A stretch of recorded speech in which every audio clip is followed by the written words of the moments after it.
Hello, নমস্কার, আসসালামু আলাইকুম। হিয়ার রান্নাঘরে আপনাদের সকলকে স্বাগত জানাই। আজকে আমি আপনাদের সঙ্গে শেয়ার করছি মাছের একটা ভীষণ সহজ এবং টেস্টি রেসিপি। আর যার জন্যে আমি নিয়ে নিয়েছি এখানে 4 পিস রুই মাছ। আপনারা এখানে রুই মাছের পরিবর্তে কাতলা মাছ ব্যবহার করতে পারেন। নিয়েছি খানিকটা ময়দা, ময়দা যদি না থাকে এর পরিবর্তে কর্নফ্লাওয়ার ব্যবহার করতে পারেন। নিয়ে নিয়েছি খানিকটা আদা, রসুন এবং কাঁচা লঙ্কার পেস্ট, প্রয়োজন মতো আমি ব্যবহার করব। আর লাগছে আমার নুন স্বাদ মতো, লাগছে আমার লেবুর রস, লাগছে খানিকটা হলুদ গুঁড়ো, আর লাগছে খানিকটা লঙ্কা গুঁড়ো। আমি এখানে লঙ্কা গুঁড়োর পরিমাণ কম ব্যবহার করেছি, আপনারা চাইলে নিজেদের স্বাদ মতো বাড়িয়ে নিতে পারেন। আবার এর সঙ্গে খানিকটা কাশ্মীরি লঙ্কার গুঁড়ো ব্যবহার করতে পারেন। লাগছে খানিকটা ব্রেড ক্রাম্ব, আর লাগছে একটা ডিম। এখানে ব্রেড ক্রাম্ব বা ডিম দুটোর মধ্যে একটা হলেই হবে, তবে এই দুটোরই কিন্তু স্বাদ আলাদা। আমি দুটো দিয়েই দেখাবো, যাতে আপনাদের সুবিধা হয় বাড়িতে বানাতে। যেটা অ্যাভেলেবেল থাকবে বা যেটা দিয়ে আপনাদের বেশি ভালো লাগবে আপনারা সেভাবে করে রান্না করবেন, বানিয়ে নেবেন। আচ্ছা, প্রথমেই আমি মাছগুলোকে লেবুর রস, আদা, রসুন এবং কাঁচা লঙ্কা বাটার যে পেস্ট এবং খানিকটা লবণ দিয়ে খুব ভালোভাবে মাখিয়ে নেব। হাত দিয়ে খুব ভালোভাবে এটাকে মাখিয়ে নেবেন, যাতে মশলা মাছের গায়ে ঠিকঠাকভাবে লেগে যায়। মাছ খুব ভালোভাবে আমার মাখানো হয়ে গেছে মশলার সঙ্গে। এখন এটাকে অবশ্যই 10 থেকে 15 মিনিট আমি ম্যারিনেশনের জন্য রেখে দেব। যেহেতু এটা ব্যাটারে ডুবিয়ে ডিপ ফ্রাই হবে, তাই ম্যারিনেশন কিন্তু মাস্ট। যতক্ষণ মাছ ম্যারিনেট হচ্ছে, চলুন ততক্ষণে আমরা বাকি কাজগুলো করে নিই।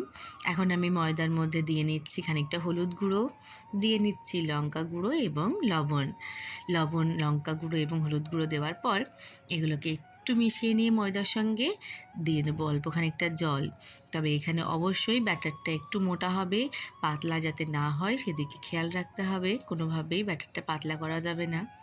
অল্প অল্প করে জল দিতে হবে আর গুলতে থাকতে হবে। আর এমনভাবে এটা গুলতে হবে যাতে কোনোভাবে কোনো লাম্পস না থাকে। মাছের জন্য ব্যাটার একদম রেডি হয়ে গেছে। ব্যাটারটাকে সাইডে রেখে দিয়ে কড়াইতে বসিয়ে দেব সাদা তেল গরম হতে। তেল খুব ভালোভাবে গরম হলে তারপরই এতে মাছ দেব, তা না হলে মাছ তলায় লেগে যাবে। এখন আমি ডিমটাকে সাইডে রেখে দিচ্ছি। প্রথমে আমি আপনাদেরকে ব্রেড ক্রাম্ব দিয়ে করে দেখাবো, তারপর ডিমটা ব্যবহার করব। আর প্রথমে আমি ম্যারিনেটেড মাছগুলোকে আরেকবার ম্যারিনেশন করা যে মশলা তাতে লাগিয়ে নিয়ে ডুবিয়ে নেব ব্যাটারের মধ্যে। ভালোভাবে ব্যাটার লাগিয়ে নেব। ব্যাটারে ভালোভাবে ডুবিয়ে নেওয়ার পর এটাকে তুলে নেব আমি ব্রেড ক্রাম্ব রেখেছি সেই প্লেটের মধ্যে। তারপর ভালোভাবে ব্রেড ক্রাম্ব দিয়ে মাছটাকে কোট করে নেব। দিয়ে গরম গরম তেলে আমি মাছটাকে লো ফ্লেমে ভাজবো। অবশ্যই মাছটাকে লো ফ্লেমে ভাজতে হবে, তা না হলে কিন্তু মাছ উপর থেকে হয়ে গেলেও ভিতরে কাঁচা রয়ে যাবে। একইভাবে আমি আর এক পিস মাছও রেডি করে নিয়েছি। এখন আমি ব্যাটারের মধ্যে দিয়ে নিচ্ছি আদা, রসুন এবং কাঁচা লঙ্কার পেস্ট। এটা কিন্তু আপনারা ব্রেড ক্রাম্ব দিয়ে যখন বানাচ্ছেন তখনও ব্যবহার করতে পারেন। এটা দিলে খুব সুন্দর একটা গন্ধ হয়।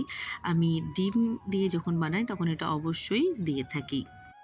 এখানে আমি মাছগুলো বাজার থেকে কাটিয়ে নিয়ে এসেছিলাম, যার জন্য একটু মোটা।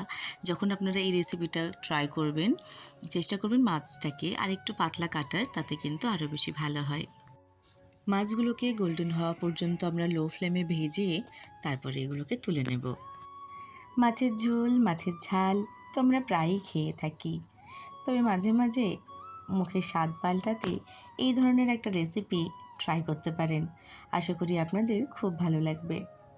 এটা এখন খুব ভালোভাবে ফেটিয়ে নিতে হবে, তবে এর মধ্যে আলাদাভাবে আমি কিছু দিচ্ছি না। আপনারা চাইলে এতে সামান্য লবণ এবং গোলমরিচ গুঁড়ো দিতে পারেন, তবে আমি এখানে দিচ্ছি না। যদি পরে লবণ কম মনে হয় আমার, আমি উপর থেকে একটু বিট লবণ ছড়িয়ে দেব, তাতে কিন্তু খেতে খুব ভালো লাগে। আর এই রেসিপিটা কিন্তু ডাল ভাতের সঙ্গে যথেষ্ট ভালো যায়। এদিকে এই মাছগুলো ভাজা হচ্ছে, এগুলোকে মাঝে মাঝে উল্টে পাল্টে দিতে হবে, তা না হলে খুব বেশি ভাজা হয়ে যাবে একটা সাইড। যেহেতু লো ফ্লেমে হয় সেহেতু কিন্তু মাছটা ভাজতে একটু টাইম লাগে, আর একটু টাইম নিয়ে না ভাজলে না ঠিক মুচমুচে ব্যাপারটা আসে না। সেই জন্য লো ফ্লেমে একটু ধৈর্য নিয়ে মাছটা ভেজে নেবেন। আমার এক পিস হয়ে গেছে, এই পিসটাকে আরেকটু উল্টে পাল্টে নিয়ে আরও খানিকক্ষণ ভেজে নেব।